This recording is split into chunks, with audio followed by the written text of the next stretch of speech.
Hey guys, hope you're having a great almost end of your Monday. It's week 10 and we're going into this final week before spring break, starting our last project. So we wrapped up project 2 earlier today, and I am wrapping up my grading of project 1. You'll have those back soon within the next the next day or two, actually, the next day. But to pick up off of last week when we were still working on project 2 and we were focusing on making our claims and making sure they were backed up. First off, let me say that the last few weeks I've really enjoyed the videos because we've been getting into not just analyzing our ads, but some of us have been analyzing ourselves. I know last week there was some talk of the choice of clothing and how that creates a message that we're trying to send of ourselves, and then several of us were talking about our apartments and the lights that were on behind us, and then this week we were talking about our videos and how we're setting those up and the clothes we're wearing. So I just find it really funny that now some of what we're talking about has been carrying over to ourselves. So to play along, you might analyze my new haircuts, and I'll just let you guys go crazy with that. But before I get into anything else too, let me also thank you all for the well wishes. Last week I wasn't feeling too well, and I am very much appreciative of all the get well, Professor Nelson, hope you feel better, and the patience that you have given me with regards to returning your assignments and getting videos up. So let's get into last week then. Looking at your videos, many of you were doing really well with being able to look at your paper with a different eye. I think a lot of you were starting off your videos with answering the question of how the highlighting and underlining went, saying that it didn't go well. And I think part of that may have been due to the shifting gears from being a writer of your own stuff to being a reader of your own stuff, which is part of the challenge of the online thing. We don't get quite as much workshopping time as you might in a in-person class. But once you all got past the underlining and the highlighting, I think that you were able to really figure out where the strong points in your paper were, where the weak points might have been, where you needed more evidence to back things up. So a few things that I pulled out were, many of you mentioned certain sources that you liked, and I really liked how you were providing each other tips in the videos, which sources from the prompt were useful, which ones might have been useful for certain people. And then there were a few comments like someone mentioned Wikipedia and knowing not to use it, which is not something that everyone knows. So just pointing that out was really helpful, I think. And then someone mentioned, several of you mentioned the different library resources and how to use those and different tips. One person talked about ebooks, another person talked about checking the full text only box. So really great job on the giving each other advice part. As far as the actual essays, many of you were able to get into the nitty-gritty of what evidence was going to work and what wasn't. And another one of the challenges I think comes from hearing the word evidence and going to research, when that's not always the case. So some of your claims, like you're making claims in your SOAPs, those claims are going to be backed up with going straight to the ad for certain of them. But if you're talking about audience, right, some of you use the organization's about pages to help with that, Toyota or UNICEF. So that counts as a resource, but if you're doing the how section, right, you can't go somewhere other than to the ad for help with backing those claims. So knowing what kind of evidence you need. Is it going to be research? Is it going to be located in the ad? You're going to have to do analysis and then refer back to look at the colors here, look at the positioning. of different things, right? So finding that balance, I think you all did fairly well.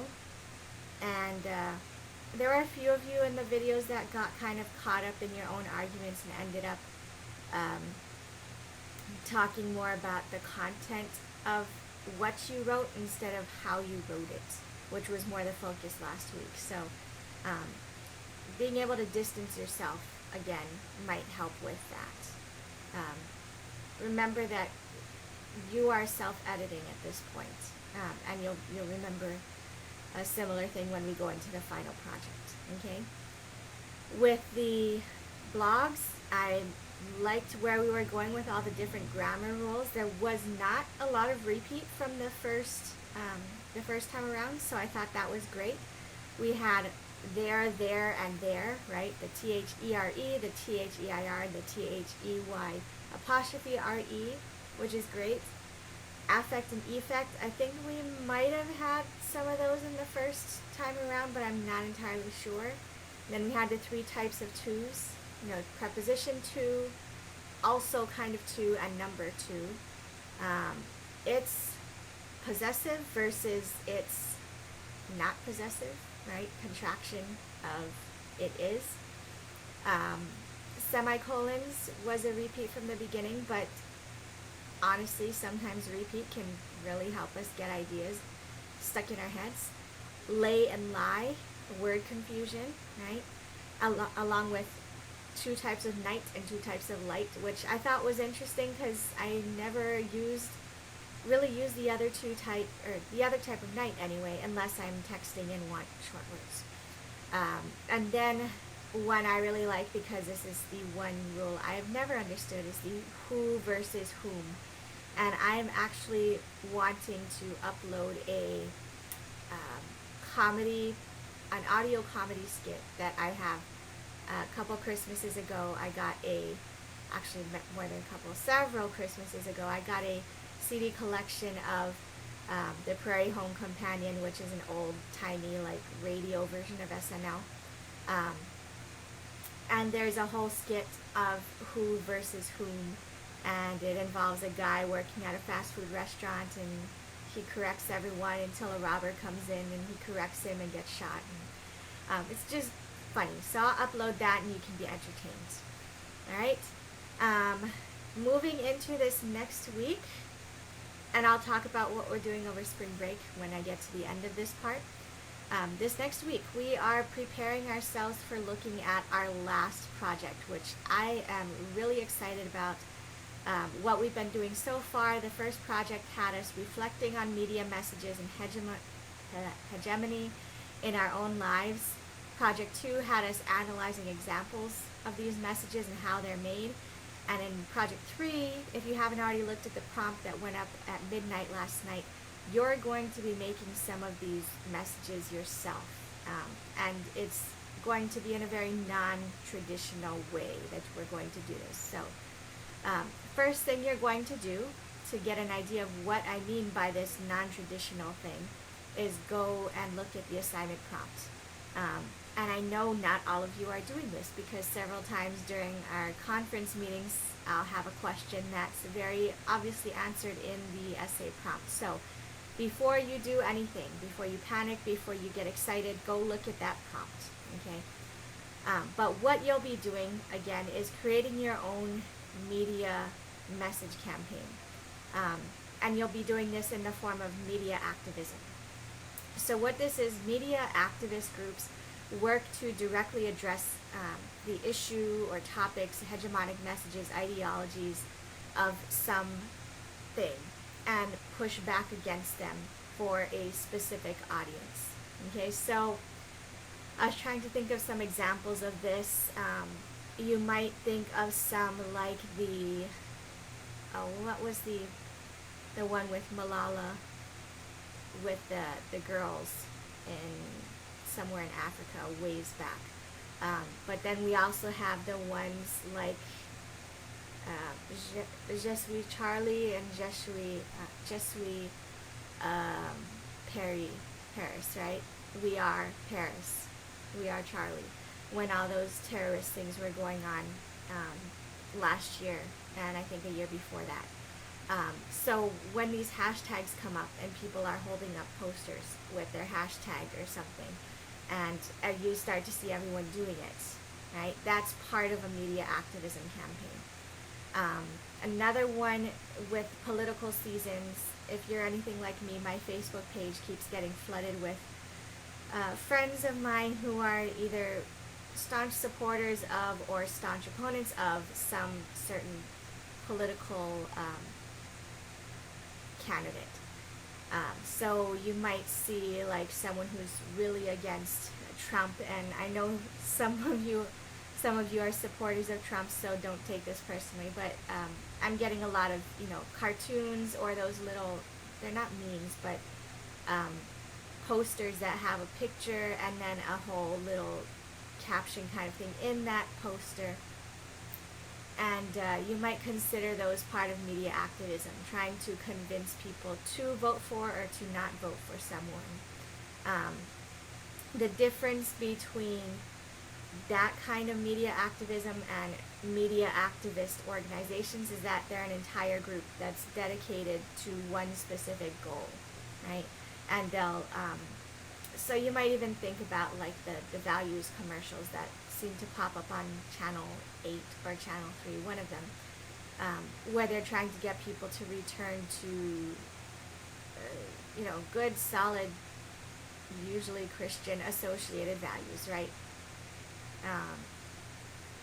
Be considerate or whatever, something like that. And they have a whole series of commercials for that kind of thing. So you are going to do something similar. What you're going to do first is think of a media message that you find insulting and you want to see it changed.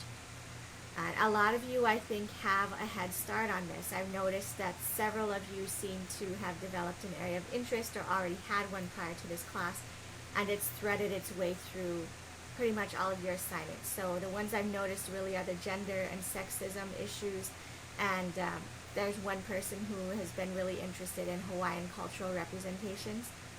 So you might take one of those media messages, the negative side, right, what you want to change about it, and find where this exists in the world. So if you want to do Hawaiian cultural representations, a good place to start would be, oddly enough, the Hawaii Tourism Authority, right? The kind of videos that they play trying to get people to come to Hawaii. What do they show versus what reality is? So find where this media message that you want to push back against is existing in the world. And then, of course, seems like it would be the natural course, but maybe not, is to think of the message that you're going to give them back, right? So if you think that cultural representations of Hawaiians are offensive because everything is about the hula girl and the surfer versus every other aspect of Hawaiian culture, because there is so much more to it, then that will be your pushback message, is their simplification of Hawaiian culture is destroying it, right? And then from there, you're going to consider who your audience is going to be in this message that you're going to provide. Is it going to be a message directed at the people who have provided the first message you're pushing back against? Are you going to do a workaround starting with a different group of people to get them to then be inspired to push back with you, right? So is it going to be kids? Is it going to be, for the Hawaiian culture one, mainlanders or international tourism? Is it going to be a certain gender, a certain age, a certain race, right? All of those kind of aspects might even be a combination of several of them that your audience might be. And then you're going to compose something, and the something is the key here, in any genre that will reach this particular audience. So this is where the tricky part of this assignment comes in. It's not a traditional essay, at least not the entire thing. You are going to be creating essentially your own your own media activism campaign. So you can do this in many ways. You can create a Facebook page, you can create a Twitter page, Instagram, you can create a series of posters, Okay, but what I am asking you to do is you're going to create 2 to 3 different texts that will work together to promote or tear down whatever message you're going after, right? And there are no limits here. So if you are someone who wants to create, you can even create your own WordPress page, right? And I know several of you did that at the beginning of the semester accidentally, so now you have some experience. But you can do anything, and I'm not going to limit you here. So we're going to work through this project just like we have with the prior two. We will be building every week to the final version of this, and if you want the exact breakdown of dates, it's on the assignment prompt, so again, go read that. But this week, we're going to be looking at examples of media advocacy campaigns, so you can look at the different assignments you got up this week for that, and I'll talk about them in a second. Next week, you'll be choosing actually this is not next week after spring break. So again, I'll tell you one more time, you get spring break off. Because I want spring break off, I'm sure you want it off, and I will not be assigning new things. So this week, looking at examples of media advocacy campaigns. 2 weeks from now, you'll be choosing the media message that you want to change, so you have time to think about this, put some real effort and some thought into it. And then once you have that message that you want to change, you'll come up with your counter message. How are you going to push back against them? And then you'll be writing a topic proposal as your first draft this time around, because again, this is not a traditional essay, right? So that topic proposal will serve as your first draft, and this is the point where you will meet with me for your conferences. So we're doing things a little backwards this time. You're meeting with me first with that topic proposal, and we'll talk about your plans, what type of media form you're going to be using, just so that you don't get fully invested in something and then have me say, well, that's not what I was looking for, and then you've wasted a bunch of time. So we'll get it done first. And then once we have that conference, you have some direction. You will start your creation, and we'll do some workshopping after that conference, okay? And then at the end, once you've created your media message, your Twitter, Facebook, whatever you're going to do, posters, I want you to consider how you would spread this. If this were going to be a real campaign that you are going to carry through, who would you send it to? You know, how would you send it? And so with that kind of stuff, it'll be purely theoretical, but part of the thought process of how these campaigns work, okay? So this week then, we are going to kick off by getting an introduction to these media advocacy campaigns, and you will first read 2 pieces for your blog post that are from your text that are going to introduce you to the terms convergence culture and culture jamming, okay? And that's going to be some of the language that we'll use throughout the entirety of this assignment. So we'll get you familiar with those terms. And then in your video, you're going to take these introductory pieces and use them in your looking at 2 articles of actual media activism, okay? And then I'm going to ask you to explore some media activism campaigns, whether you use my list that I provide on the video page, or you can research something of your own, so something that interests you. I don't want you to feel stuck to that list, but if you are completely at a loss, you don't have any interest, that's a good place to start. But don't let it limit you, okay? And then in your video that you actually post, you'll reflect on what you found, and that'll be using the questions that are listed on the video page. I pretty much ask you just to summarize what media activism campaign you researched or you found, what messages they're trying to send, what was one of your favorite campaigns, text, or set of their kind of message. So how did they do what you're being asked to do, and what was your favorite of them? Who was the audience? What did you like about it? Okay. What's not working so well? What would you change? All right. So again, just a reminder, that is for this week. We'll have these assignments due the same time. They're due Saturday. Okay. And then next week, no new posts will be going up this coming weekend. You'll see the posts going up on the, actually you'll see them going up on the 27th. And what I've been doing is I get the posts ready to go, and then I schedule them for midnight on the Sunday. So they go up overnight between Sunday and Monday. All right, but don't freak out when nothing goes up this weekend. You have a week off. One last thing is the project ones are just about done. I appreciate the extra time on those.